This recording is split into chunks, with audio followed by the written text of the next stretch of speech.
এই দুটো ছোটো দিন তো ঘুমিয়ে আমাদের একটু খুচরো দেবেন। হ্যাঁ, খুচরো ঠিক আছে, খুচরো দেবেন। টক দেবো? হ্যাঁ, টক দিন।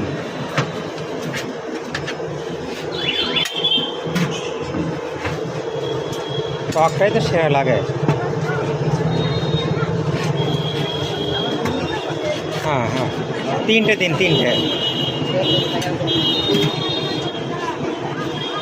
ছোটো বাটি এগুলো 10 টাকা, তাই তো? হ্যাঁ, 10। ওই 1 বাটি 20, হাফ 10। হাফ 10।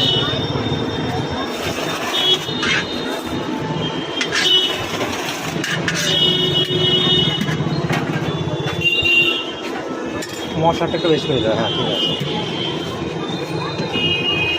পাকাবে না, ডাব থেকে ফেলবেন। 30 টাকা। ঠিক আছে।